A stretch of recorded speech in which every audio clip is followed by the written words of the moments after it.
Roy, thanks for coming on. Appreciate you taking the time to have a conversation with me. Would you mind telling us a little bit about yourself before we get started? First of all, my pleasure. I think it is the first interview I'm doing in English regarding my podcast and everything that I'm doing. So thank you so much for the invitation. My name is Roy. I live in Israel, in Samaria. And as you can probably tell, I'm not a Native American. So I have what we call in the industry bad English. Nevertheless, I will do my best.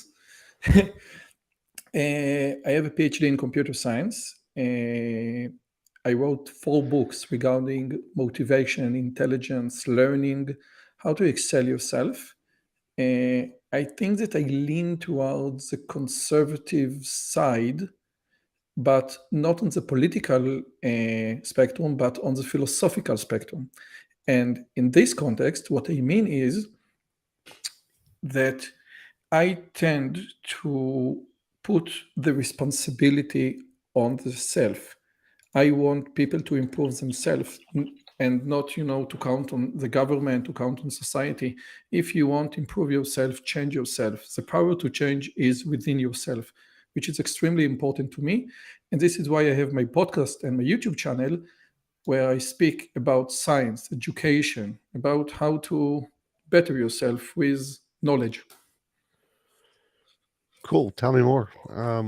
What do you do on your podcast normally? What was the most recent thing you've talked about?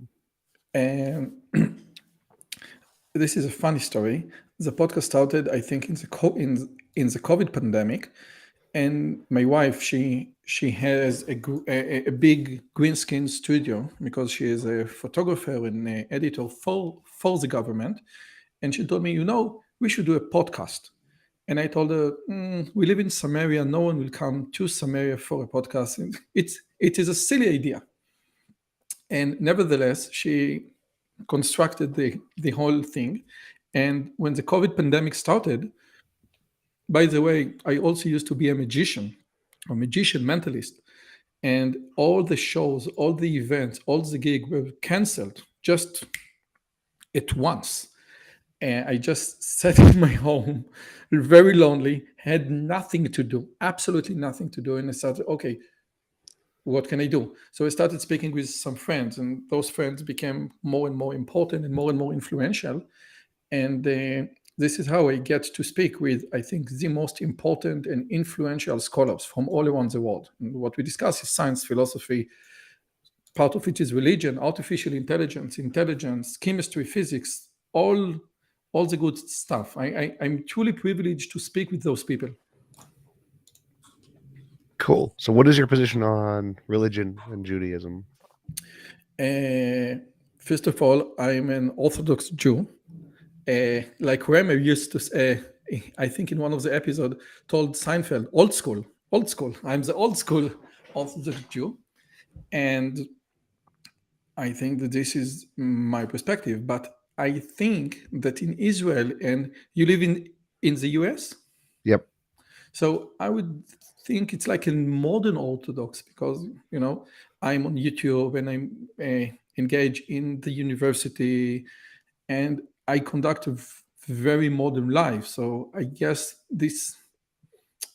we don't have the term modern Orthodox in Israel, but I think that this is very similar to what modern Orthodox is in the US. What is modern Orthodoxy? I think that modern Orthodoxy is to keep both ends of the rope in one perspective or in one end to gain and to benefit most of what technology and Western society has given us, which is not only technology, but I think science.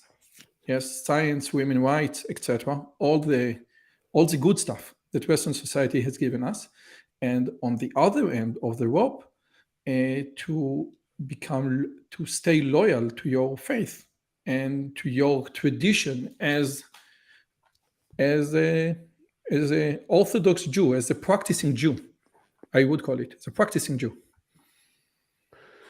Do you see there's a conflict between having orthodox positions and science, say? This is a very good question, but I will give the short answer and then the longer answer. The short answer is no, and this is why I'm here. I think that the short answer is definitely no. But before I keep before I'm giving the long answer, I just want to say that I've never participated in those kinds of debates because I really believe in everyone should do whatever he wants, and I really don't into convince people of one thing or another. So this is extremely important. And the other aspect of this is that my ability to present or to communicate my beliefs in English, I think is somewhere limited. So I will do my best, okay? But again, I'm not into this. I'm not usually go into those kinds of conversations. And when I think your assistant emailed me and say, would you like to come to TJump? I say, it's like a debate, atheist debate, and I'm not into this. But then I watch your YouTube channel, and I saw that you interested in an Instagram girlfriend, and I thought, oh, this is a great guy. I want to speak with him. So I really don't care, and I think that the longer answer is no. But yes, usually people think if you consider Genesis, for example, to be a book that represent science, there is a very big difference between science as we know it and Genesis, what we call I think, in the US creationist. I must tell you that I've never, and this is important, I've never met any Israeli creationist to the extent of what you consider creationist. I just came across, 5 years ago, I came across the notion of creationist, and I truly understand what that means in the US. I said, wow, I have never met someone like this. Never.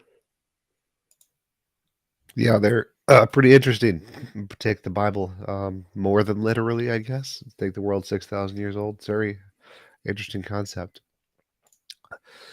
So, what are you talking By the about? way, I think that the 6,000 years, the 6,000 years is correct, but the idea is, where is the starting point? The starting point is not the beginning of the universe. I truly believe that this calendar is the calendar is true, but the first point of this calendar is not the beginning of the universe. Is when the father, I don't know how to say it in English, but Adam had three children. I think it was, I don't know, again, sorry, because I don't know how to translate into English, but it was Cain, yes? Abel, Please help me. Cain, Abel. Cain, Abel, and then the third one, the Shet. So from the birth of the father of Shet, we count approximately 6,000 years. But it's not from the beginning of the universe. So, do you think they literally existed, Adam and Eve, and Cain and Abel, I Abraham? wanted to believe, I really don't. First, I don't know. The concept of Adam, just a second. Adam and Eve, I don't know if they truly exist. I teach a Guide for the Perplexed, which I think is the most important Jewish philosophical book written in the Middle Ages. And Maimonides itself said, guys, it's an analogy. The story of heaven not really happened. It's just an analogy to the powers within man itself. And this is one notion. And since I'm a rationalist, I tend to go with Maimonides. So this whole story can be like an analogy to the powers that lies within every human being. The Adam and Eve and the snake. Those powers lives within each one of us. Sure. I definitely agree. It could be used as an analogy. My position is that I don't think most of them literally existed. I think the first person in the Bible who literally existed was King David. So okay, so now I think I would go with Shet and will go with Noah. But again, this is my belief, and I think the most important thing is you can believe that they existed or not existed. And when we encounter the Bible as an important book to Western society, and I think no one denies that the Bible was and is an important book in Western civilization. And we ask, what can we learn from the Bible? What message could we learn from the Bible? We learn from the Greeks, although we don't agree with the Greeks. We learn from Shakespeare. We learn from Tolstoy. We learn from all the great authors in history. What lesson could be learned from the stories of the Bible? And the concept of whether the stories of the Bible represent historical fact is important. But many people will say this is not the most important thing. Can you gain a moral or a fundamental message to your life in the 21st century from the Bible? And my answer is definitely yes. This is why this book is so important. What do you think the message is that we can get for the 21st century? Wow. I'm doing, again, I don't know how to say it in English, so you please, you need to help me. But there is idea of Parashat Shavua, which means that each week, each Sabbath, we read a portion of the Torah, of the Old Testament in all the synagogues in all the world. And what I'm doing is to take just one verse or two verses from the relevant section in each week and connect it to the concept or to the idea of what message can be learned. Okay, I will just give you a few examples. Okay, the idea of Moses, that we don't hear anything about his children. Okay, we don't hear anything about his children. We hear and we read many things regarding the children of Aaron, his brother, but we don't say and we don't hear and we don't read and we don't know almost anything regarding his children. And I think Dennis Prager once mentioned that this is very important. Great men has tendency, to forget their children because they invest so much energy in so many great things, leading the country, leading the sons of Israel to the promised land, that sometimes their own family is forgotten. And I think that this is a great message, how to balance your career. Many messages can be learned from the Bible, from the Torah. Many messages. This is why it's so important. This is why you read the classical thing. Hamlet is important because although it was written 400 years ago, you can still extract relevant messages from Hamlet to your own life. Do you think you can get negative or bad messages just as well as you can get good messages?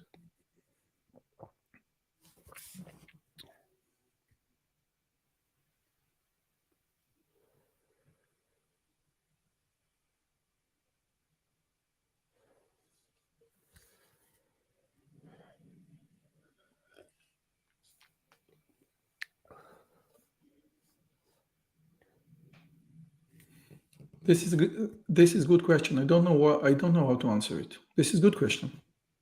This is a truly good question. I really don't know how to answer it.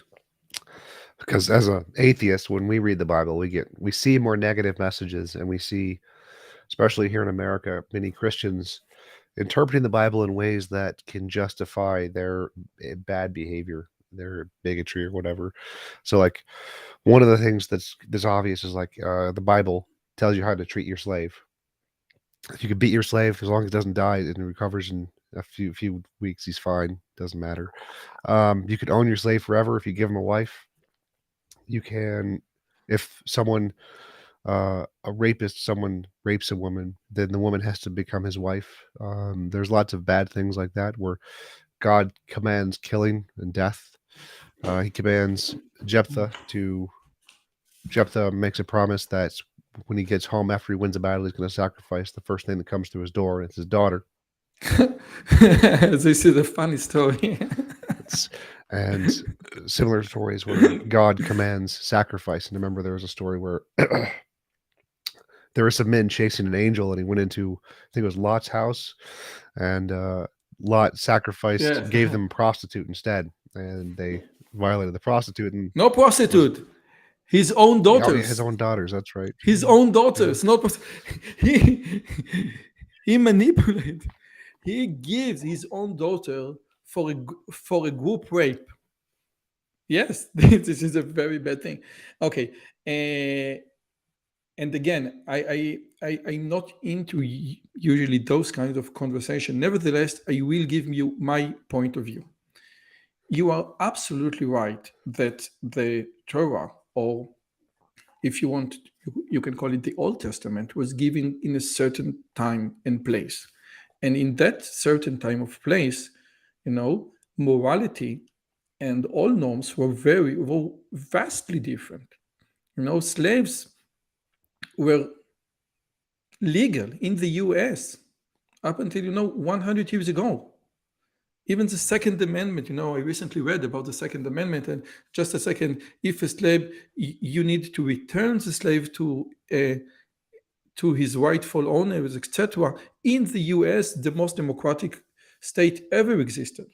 Okay, so the norms are constantly changing, and I think that what Sam Harris does is reading Leviticus in his modern eyes is unfair. Okay, this is unfair. Now, there is one thing for sure: we can't take the Old Testament as a text and live by the Old Testament. This is absolutely sure. But as a Jewish, we have the interpretations, and we truly believe, and this is what I believe, that those interpretations were given alongside with the text itself. And this is very important. The idea is that some of the things that we consider to be immoral, when you consider them, when you look at depth, become very, very moral. But one thing that you could ask, and this is a good question, is, I go with you. Maybe 3,000 years ago, when the Torah was given, it was the highly moral standard ever existed on planet Earth. But now we are 3,000 years older. We are much more modern. We are more moral. Therefore, the Torah is irrelevant now. It was relevant 3,000 years ago. Very good. But it's irrelevant now, because now we don't need the Torah to tell us that slave is ethical bad. Do you get my point? Sure. But do you think? And first, this is a good question. This is a good question. And therefore, the idea of constant interpretation is mandatory. If there was a rabbi in, I think, approximately in the 11th century, that he said that if you take the laws of the Torah and we try to make a modern state more than 1,000 years ago, the state will fall apart. We need to modify the law, to adjust for the modern state. And he said it 1,000 years ago. Okay? 1,000. If you don't know who I'm talking about, and I'm talking to mainly Israeli here or Jewish, I'm talking about the Rashba. The Rashba said that if you take the laws of the Torah and say, let's construct a state from those laws, it won't work. Okay? The idea of constant interpretation, the idea of, different treatment to women. Women were treated very bad in ancient times, both in Jewish and in Christian and in paganic world. I believe that women were treated much better in Jewish culture than in Christian culture. Nevertheless, women need to be treated differently nowadays. Okay, and this is part of the constant interpretation. What we get is just the gist and some way to and the method to interpret the Torah for every generation. I think that goes to my main question because you said that the benefit of the Torah is the fact that we can get values for modern day society. No, I didn't say. I said that the benefit for you as an atheist, like you say, okay, Shakespeare, no, Hamlet is a very it's immoral story, and the Iliad and the Odyssey by Homer are terrible stories. Nevertheless, you can get some juice, some very good gems out of those stories, even though you don't subscribe to everything that's represented in those stories. This is what I tell you. As an atheist, you can gain some wisdom from this book. Sure, but it seems like what we do when we get wisdom from those kinds of documents is that we impose our modern values onto them and try to read the important or the good bits in by taking the fact that we have to reinterpret it with our modern lens. But it seems like the book as a document could be improved. It could be better. It would be more moral if it was more representative of our values today than it was of our values back then. Um, would you agree that the book could be more moral, that it could express a more moral way of life than what it does? If you I can say, I think the following thing, and this is very important because I'm not speaking in the name of Judaism, I'm speaking just in my name. Okay, it's very important. Okay, I'm not trying to represent anyone, and again, some of the things that I wanted to speak about, was about intelligence and the idea of how intelligence, I think, correlates very well with what we just spoke. But if your question is, if the Torah were given now, would it be different? So my answer is definitely yes. Definitely yes. The idea of slaves would have been different. Very yes. Now we can say, that modern high-tech employees are like slaves, but they are not like slaves. They are like slaves in some way. It's like Nassim Nicola Taleb once said, the main difference between modern slaves and ancient slaves, that ancient slave didn't had to suck to the boss, to be nice to the boss. But yes, if the Torah would have written nowadays, if it would have written differently, yes.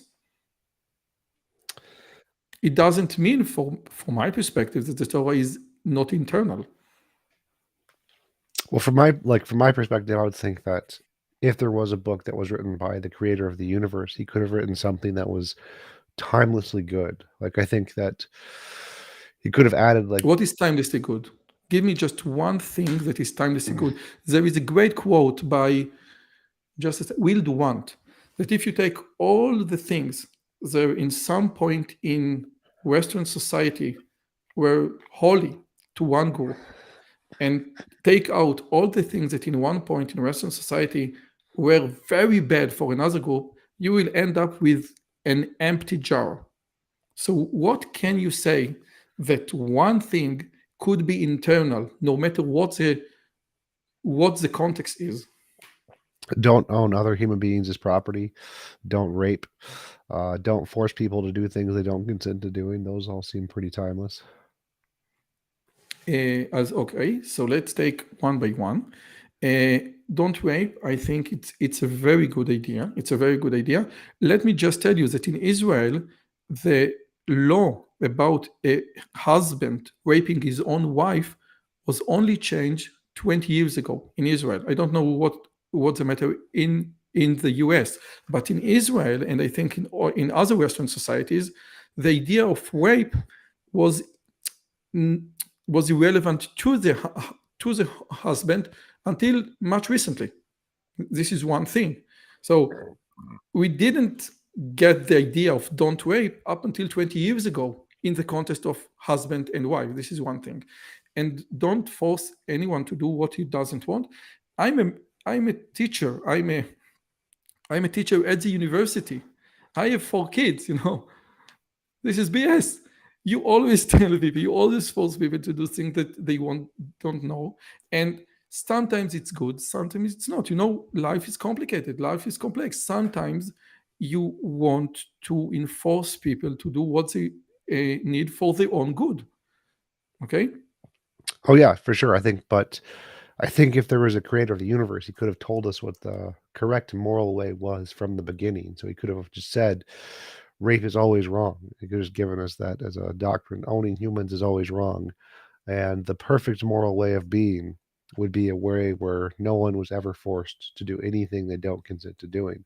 I think if there was an ultimate creator of the universe, he could have written those principles into a book and it would have been timelessly You true. have kids? No. Not yet, not yet. Okay, not yet. Yep. But the idea is, okay, let's take your idea, which I think is a great idea. Okay, let's write on a piece of paper the most important fundamental internal thing, and say, okay, this is what we need to strive for. This is great. But I think, and I have kids, it doesn't go like this with kids. You need, if your kid is in just one level, okay, you can't say, okay, just learn calculus. Okay, just a second, let me learn the multiplication table just one by one. Let me do addition, subtraction, multiplication. Okay, and the idea is that what we think is the humanity always better and excel and become from just a second. Where is the camera? Oh, this is the camera. Okay. And human rights. Magna Carta was invented 1,000 years ago. Human rights, as Locke, Montesquieu, were invented or formulated in the modern sense 300 years ago. If we see the progress in humanity, you can't go to the Cro-Magnon 30,000 years ago and say, okay, this is what you should do. Don't kill your other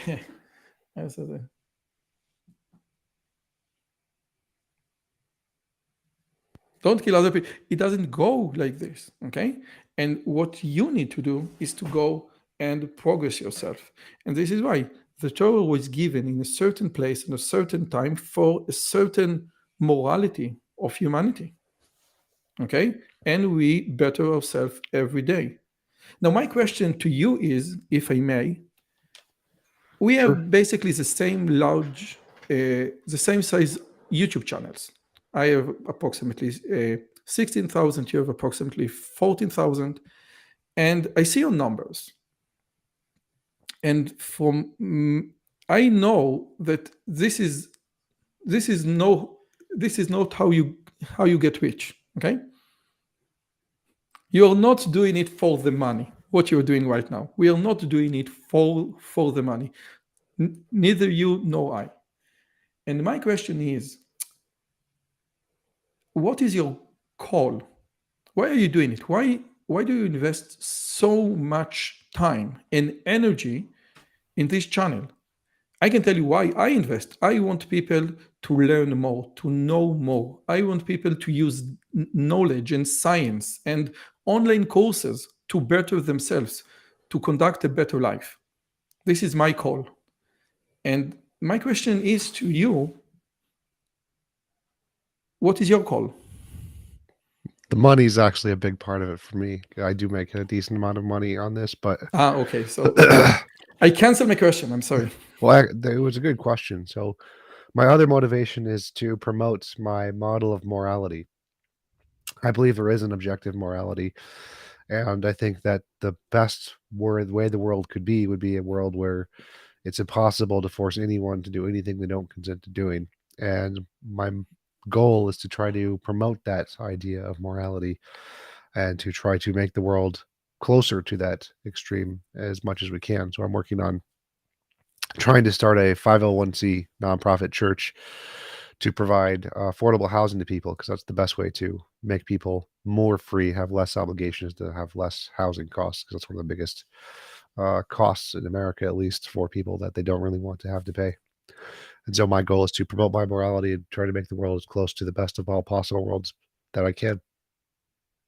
Okay, but you started with the money, which is great. Okay, because my numbers, and I thought your numbers, because okay, it is maybe PayPal and Patreon, which is very important. The idea is uh, it's like in the cave story of Plato. You want to get people out of the cave. Okay, you want people to see the light. This is what I thought is basically the idea, the premise. Sure. By the way, I don't believe in objective morality. Oh, really? I no, just a second. I don't believe, and this is very important to distinguish.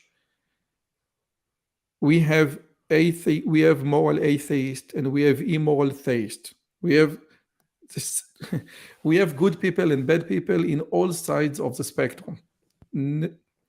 My idea is that the intellectual justification for objective morality is very hard when you don't have God.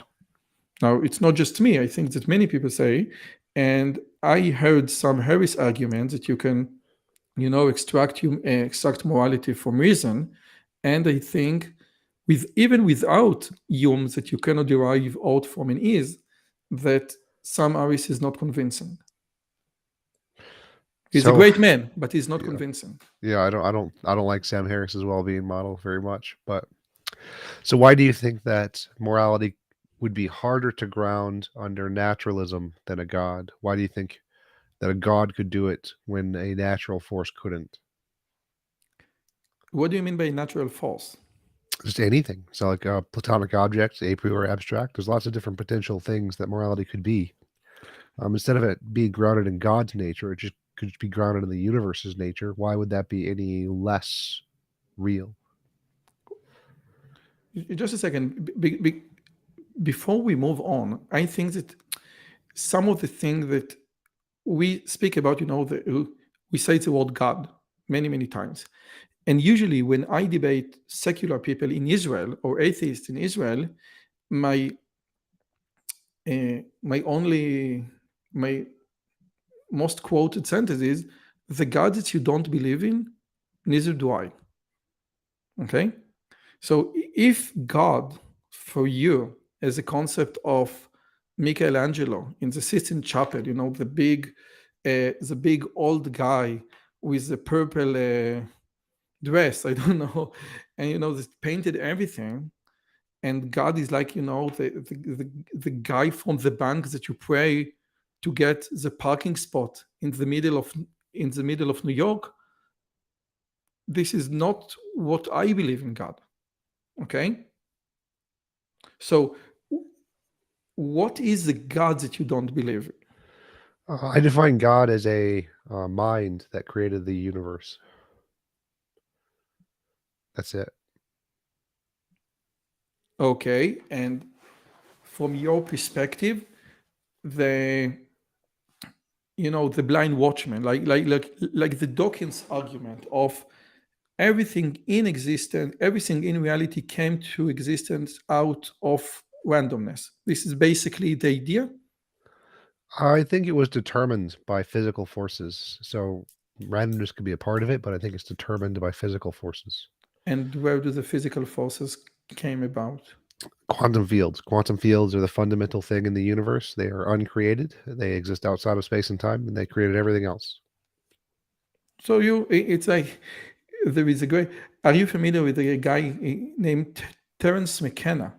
Terence Yes. McKenna, he Yes. introduced the concept of I don't know this Funkens. This just a second.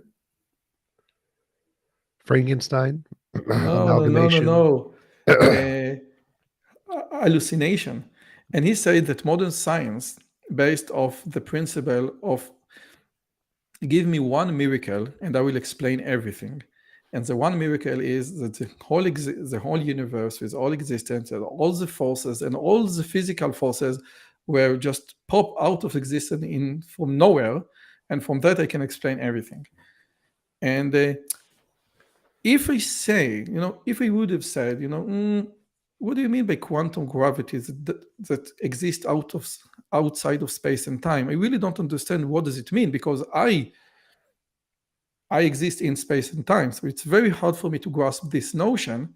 It's like that you believe in as a mumbo jumbo thing. Would you agree? No, I would not agree. I would think that we have evidence to indicate quantum fields exist. We have very good evidence to indicate they exist. And we can show that you can solve the mathematical equations for general and special relativity by removing time and space. Time and space are represented by lambda. It's an actual thing. So quantum fields exist in a different field. They're a different field. So space-time is a field. Quantum fields are a different field. So getting rid of space-time isn't really super impressive.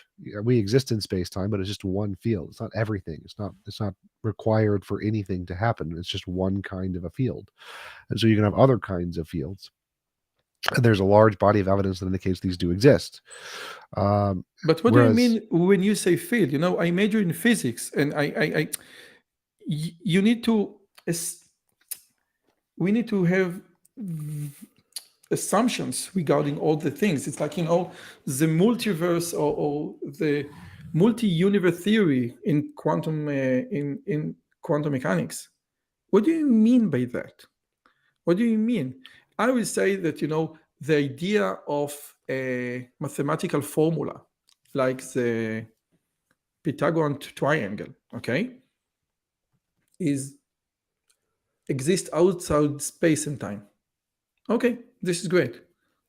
But this is not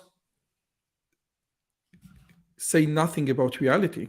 When you say quantum field, and when you say, okay, those fields and the laws, the physical law derived from those fields exist and continue to exist and be the same today, tomorrow, yesterday, I can ask, why? Why should they be the same? Why should the same law applies to the chemical element in my finger and the farthest galaxies in the universe are the same laws? And this is a good question. It's not me possessing this question. Many great physicists propose this question. I think it's a good fundamental question. Would you agree? Sure. And the answer is, I don't know. There's what I define as a quantum field is an actual object. It's a physical object. It's not just a mathematical formula. So it's not abstract. So it's outside of space and time, but still a physical object because it's a different field. Space-time is a field, and there are other fields, and they equally as well exist. But abstract objects cannot. But just a second, physical object cannot exist outside space and time. No. Sure it can. Why wouldn't it be able to? I think you're confusing space and time as being all things, but space and time are not all things. Space and time is one kind of a thing, and there are other kinds of things, other fields that are not space-time fields. So there's lots of different fields. Space and time is two kinds of fields, or one kind of field. And there are other kinds of fields that are not space and time. They're different fields. But they're all physical fields. They're all physical things. Not like abstract objects don't exist in fields. They don't exist anywhere. But there are different kinds of fields. Space and time is one kind of a field. And then space and time can be results of other fields. I read now the comments. For one said he studied physics and he liked the idea of personality outside of space time better than a field. Okay, dude. By the way, I don't like the idea of personality. This is exactly what I said. But from those comments, I see that our audience right now is basically atheist. It's like a wrestling debate. Let's go for the theist. And mumbo jumbo, it's the idea of, I really try when and when I conduct conversations, and you're great, by the way, you're great. You're doing a great role as an interviewer. You're really great. But the idea is, I truly want to present, the other perspective.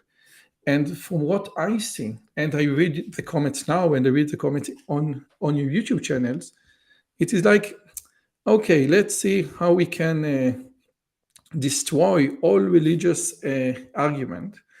And I think that we lose something because we don't talk. You already convince. You convince the already convinced. You get my point? I guess so. Like, if your goal was to try to educate the audience on new things, that would be true. From my perspective, my goal is to challenge all ideas to learn more about them. The way I learn is by challenging ideas, trying to deconstruct them, and if they can't be deconstructed, then I find them more compelling. And so the way I learn about something is by trying to deconstruct it. And if I can't, then it is usually a better idea. And so, as opposed to simply presenting information, the way I try to evaluate it is by seeing if I can find weaknesses in it, poke holes in it. And it's just the way I learn. This is great, and which goes back to the refutation theory by Karl Popper. But I had a talk with Rupert Sheldrake uh, on on the podcast, and he wrote a book named Science Set Free. And in this book, he said that science is stuck in dogmas, and he presented 10 different dogmas. For example, that the laws of the universe, the constant of the universe, are always constant, and he is not religious in any way, shape, or form. But he said, listen, we have evidence that the speed of light was changing dramatically in the 30s and 40s. In effect, nowadays, the speed of light is defined by the matter is defined in the terms of speed of light, which means that if the speed of light is actual changing, we will never know it. And what he said, and I asked him about the refutation theory of Popper and say, this is great. But when you encounter a new idea, before you try to refute or weaken the idea, just try to understand the idea as much as you can. The refutation theory of the refutation process is great, really, really great. But before we do the refutation, let's see, let help me strengthen your argument. And one of the guys on the chat said, your guy doesn't have a personality. So the idea of the Jewish God, or some ideas of the Jewish God, says, yes, that God is unchangeable. Yes, and if it's unchangeable, so it doesn't react to what you do. Okay? The laws of nature, the laws of reality, what you might call karma, is how God operates in reality. And we have several lines of we have this, the gravity, which is law. But if you do good, good will come to you. This is also law of reality. This is a different law of reality than the gravity or the second law of Newton, but we have different laws of reality that reality works by. And this is how God operates in reality. So, a couple things there that I wanted to comment on. I'm very familiar with Rupert Sheldrake, and I Very disagree nice with guy. his. I disagree with his dogmas. I don't think science has those dogmas. Like, for example, we don't think the laws of physics have been constant forever. In fact, we think they have changed. I don't think the speed of light has changed. But for example, gravity used to be repulsive at the early universe, goose early universal inflation. So we don't presuppose that the laws of physics have always been the same. What we do is we say, as far as we can tell, the laws of physics that have predicted the orbit of Mercury, whatever, Newtonian or Einstein's general relativity, predict it back and forward in time, not just the current time. And they seem to accurately predict what would be the case if that was going to happen. So we test it. We say, can we launch a rocket uh, to go around each of the planets in orbits for the next 3 years to get out of the solar system? And they do. We successfully predicted the exact orbit that it would travel through the solar system, got it right. That's pretty good evidence to conclude that the laws of physics have been constant. And you can infer that inductively to be the past. And so we don't have any reason to think the laws of physics have changed. I don't know what he means when he says that the speed of light was slower. or faster in the 1930s and 40s. That would be very strange, because the speed of light governs how fast electrons move around particles. And so if the speed increases or decreases, the radius of No, yeah, particles. the idea, the speed of light is 1 divided the square root of mu 0 epsilon 0. And what he says that mu 0 epsilon 0 is something changing. But there is another way that if you do all the Maxwell equations and not partial derivative, but you do it with full derivative, you get to a notion of speed of light as a function of t. What you said right now about science doesn't have dogmas, Sheldrake himself told me that his book came out, Set Science Free. The editor of Nature compared his book to Mein Kampf, to Hitler Mein Kampf. Okay? And this is a very inappropriate comparison for something that, a hypothesis about nature and about science and about, the measure or how to do good science. If you compare Set Science Free to Mein Kampf, this is hard not to think about dogmas in science. Well, Wouldn't I you agree? agree. I agree, but I don't think that one guy comparing it to Mein Kampf is equivalent to there being a dogma in the entire field of science. I think that, yes, there are some people who hold positions very strongly and think any There is disagreement no with that science, position. only scientists. Okay, I go with you. I go with you. There is what is science? We only have scientists. Science doesn't have dogma. Scientists have. Very good. Okay.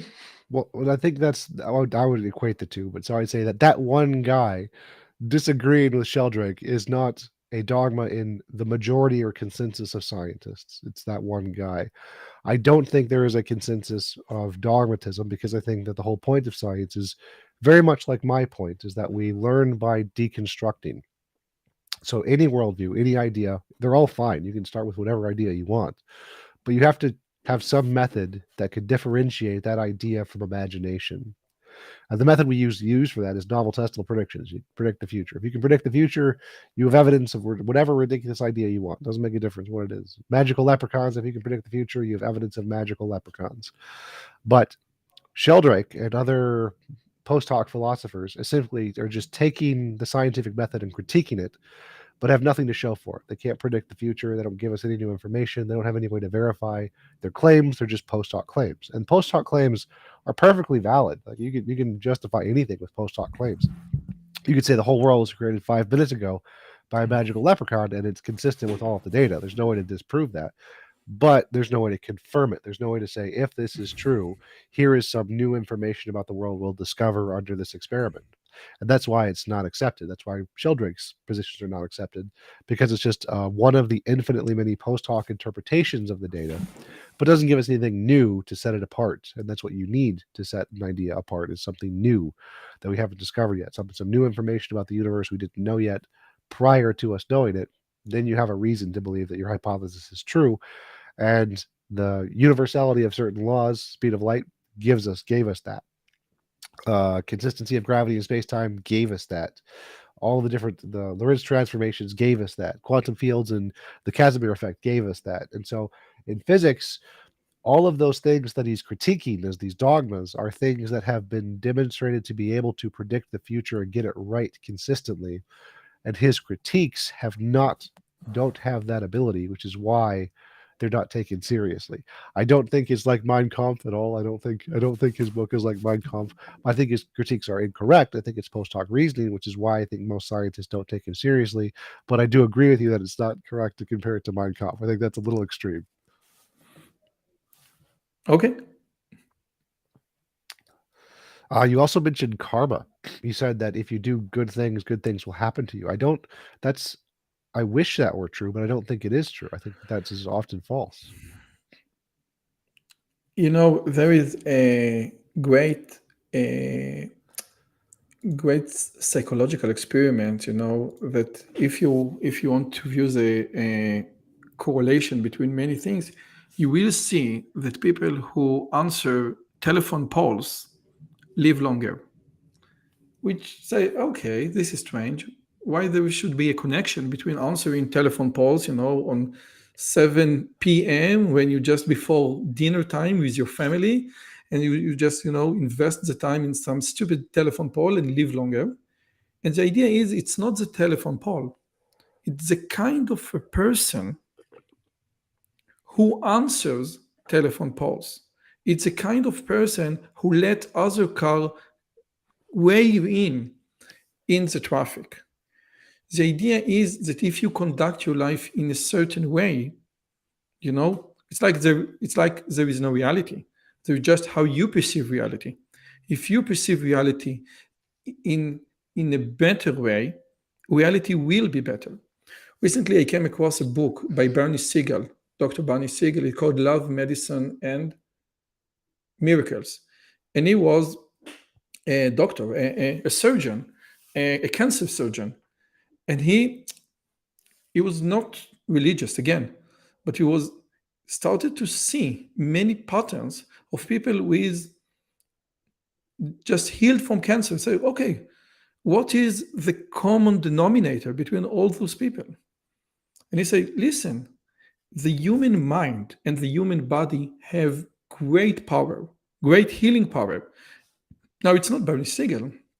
I think it was Voltaire who said that the job of the doctor is to entertain the patient while nature heals him.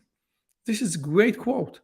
But in order for you to get to this state of mind, to this notion, you need to be a very specific kind of person. Okay? Person that see reality in very particular glasses. And I think this is what it is all about, helping you see reality in better glasses. Okay? So when I think of karma, the first thing that comes to mind is the Mein Kampf example. Like I would imagine that the Jews, who were most of them who were enslaved and went to the gas chambers, were very nice people, very good, kind people, and I imagine the jailers were probably not very good people, or at least not at that particular time when they were gassing them. But the jailers lived quite a bit longer than the people who were being gassed. And so, using Quite. that very, very extreme example, it seems like people who can be very bad can live for much longer. For example, dictators, people who conquer Genghis Khan, Attila the Hun, do very bad things, but they live and propagate uh, far better lives than many of the people who are under them, who are their victims. And so, using the most extreme examples, it seems like karma doesn't seem to accurately represent reality.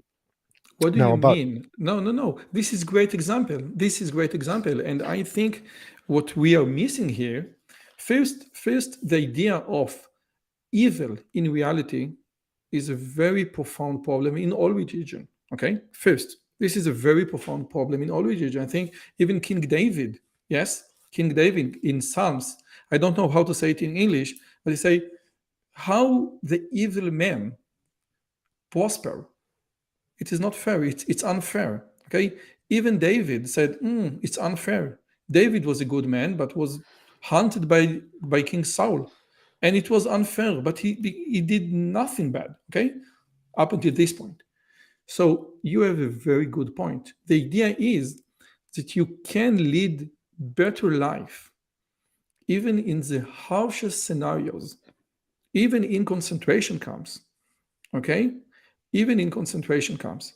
Let me give you the one example that I love so much. Natan Sharansky. He was a he was prisoner for the Soviet Union for I think 20 years, and he wanted to go to the land of Israel, and he was a prison for 20 years. And he told the judge in his sentence, "You sent me to jail, but I am more free than you because my mind is free. My body is not. I'm chained in this very small room." Okay, so the idea of free, of there is like the free of the mind and free of the body, and like many in the U.S. and well-developed countries, that there is an inverse correlation. The more physical comfort you have, sometimes you become more depressed, more suicide, yes, more psychiatric pills, etc. There is a this is this is why we Westerns so obsessed with India, because India in the physical level they have nothing, but on the spiritual level they have wow. Okay, and we envy in India. We want this freedom of the mind. We have everything. We have this great couch, okay? But sometimes this couch is not enough. Oh, sure, I would agree, but I think that was idle minds or idle hands lead to a corrupt mind or something along those lines. I forget what the quote is. When you have more time to think and you don't have to literally work every minute of every day, that can lead to depression. Higher intelligence leads to depression. People who are more intelligent tend to have more depression. So if you have malnutrition and that lowers your intelligence, you're less likely to be depressed, even though you have an objectively worse life. So I don't think that the level of happiness is an accurate measure of how we should determine whether or not someone is truly living their best life or whether or not they have a valuable life in that just because they feel happy. I think you can make people feel happy with miserable lives. People can be deluded and deceived by religious figures or indoctrinated by cults or all kinds of things to make them feel happy or think they're happy when they're genuinely don't have fantastic lives. And so I think that there was a study done on money, how happy you are based on how much money you have, and it goes up to about 50 to 60,000. There's a sharp increase where you go from if you have less than that, you're really depressed. By Daniel Kahneman. Yep, And yep. after $60,000, which is just let all the viewers say, in $60,000 in the US, annual salary is just, I think, a little bit below average. And after $60,000, there is no correlation whatsoever between money and happiness, which Well, it means went up. It was still went up, but it very slowly. It was very, very quick, and then it went up slowly. when I spoke with Danny Kahneman, he said this was flat, okay? Uh, And I spoke with Danny, okay? I want to dispute that in the book, in the actual paper. It actually shows it going up, but very slightly. So after the 50,000 mark, it's a very steep increase. But after that, it goes up only a little bit. So it still goes up, but a tiny amount. So it's not a significant degree statistically. So it's not correlated to the amount of happiness. The amount of money you get is no longer correlated to the amount of happiness you get above that rank, but it still goes up a tiny amount. I think the most important idea that even your viewers and your listeners and all the guys on the chat can get is Western society, and we are part of Western society. I'm an Orthodox Jew living in Israel. You're an atheist, Christian atheist. You say Christian atheist? No, that's more like a Jordan Peterson. I'm just an atheist. Just an atheist. Okay, but you're not Jewish. No, I was a Okay, so Christian. I was a okay. Christian who became an atheist. Yeah. Okay, so there is atheist, Jewish, and there is okay. Nevertheless, we are product of Western society. The two of us. We speak English. You much better than me, but nevertheless. And the idea of Western society is we focused on the self. Pico della Mirandola said, oh, you just look at the self. We start the Renaissance, okay? We concentrate not on the deity, we concentrate on ourselves. But, and there is a great but, the concentration of the self gave us science, gave us technology, gave us many great things. But if you really want to pursue true happiness, you need to concentrate on the other. You need to just do good to other people. Now, you can debate what is good to other people, but intuitively, like in your rational morality or objective morality, we know what doing good for other people. You make other people like the focal point of your life. This is the only way one can pursue true happiness. And this is not like an objective to get true happiness. This is byproduct of meaningful life. Meaningful life, which means that you put the other, which can be your spouse, your kids, your neighbor, your society, as a focal point instead of you. I think this is a very important lesson. Would you agree? I partially agree, but partially disagree. But I also wanted to say, you said there was an hour limit on the conversation, so I wanted to check on your time if you have more time or if not, because we are at the hour mark. Yeah, 3 minutes. Okay. All right. So Okay. the way I would disagree is that I think that people are different, psychologically, biologically, and so I did a lot of. I had major depression in my childhood, and I was doing a lot of searching to try and find ways to overcome that.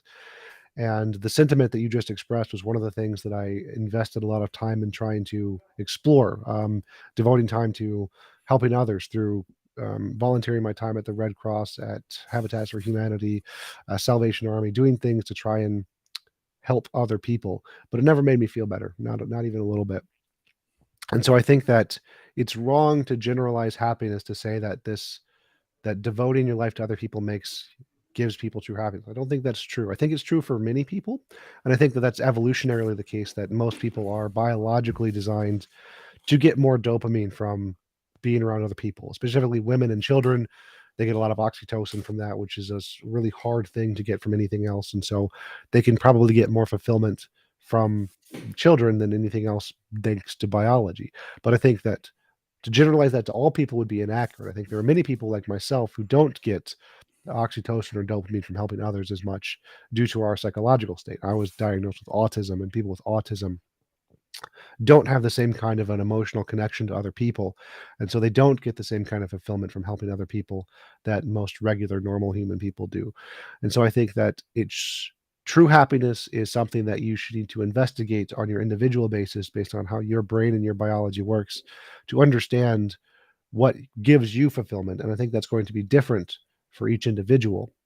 And I think that the journey in being able to explore that can lead many people down worse roads. So I think the freedom that we're given to explore in the Western society gives people the opportunity to make mistakes and to go down routes that make them unhappy, which is why there's more depression in many cases. Whereas in more societies where you're forced to work and you're forced to be with your family all the time, whether you like it or not, that will actually make more people who like families much happier because they enjoy being around more people. Whereas if they had the freedom to go and live on their own, they probably would be less happy while they were trying to discover what they valued. And so I think that even though being forced to be in a family situation may make more people happy in general, I think the freedom to explore and discover for yourself what you truly value is a higher good, even if you use that in a way that leads you to be unhappy. I think the freedom to explore is more important than simply the fulfillment of being forced to be around people, which will inherently make you happy due to your biology. Okay. So my take on that will be that it is not just helping other people, okay? Because many people, like misanthropics, they don't like to be around many people, which I think is absolutely true. The idea is that you are not the focal point. Maybe science is a focal point. Maybe building your own unchristian objective quantum field church is the focal point. But make the something else the focal point of your life. And again, happiness is a byproduct. And what I say my students all the time, we have the Disney notion, and we live in the Disney. We are. How old are you? Basically, 34. 34. I am 41. So we got into, we grew to many of the notions of Disney, and some of the notions are destructive. For example, do what you love. Do what you love. Do what you love is sometimes, not always, but sometimes, mainly for millennials, is a destructive concept. Instead, like my role from Dare to Job said, instead, do what you love what you do. Okay? Focus of what is meaningful, what is important, what is the focal point of your life, what is the most meaningful thing, and try to love this thing instead of, what do I love? Should I do this? Okay, you are not the focal point. Make something else the focal point of your life. And I think that's good advice for many people, but I think that many people can get fulfillment just from looking within, from being content with who they are instead of trying to attribute value to something external, which I do. I like purpose and meaning, and the billionaires all like to derive value from some kind of goal and solving problems, but not everyone. I think it's up to the individual, and sometimes some people can find value from just focusing on themselves and self improvements, motivational speakers types. And so I think that it's too limited to say that it's wrong to focus on yourself and that you should focus on other people. I think that that's just a general rule that could be applied for many people, but I wouldn't want to say for everyone that this is the true method of happiness. I think that the true method of happiness is individual, based on the individual, because I don't think it's the same for everyone what will make them truly happy. And I think once we get to a point where we have artificial intelligence and it can solve all the problems for us, we can really find out for each individual what will make them happy, rather than trying to give one general rule that applies to everyone. So let's agree to disagree. Okay, this is nice. First, it was very nice conversation. I hope I succeeded in articulating myself. I know I would do it differently in Hebrew. Nevertheless, Don't worry, it your was very English is fun. better. Your English is better than most English speakers, so you're fine. Okay, this was fine. This was great, and I invite all of the commenters. How many people are listening right now?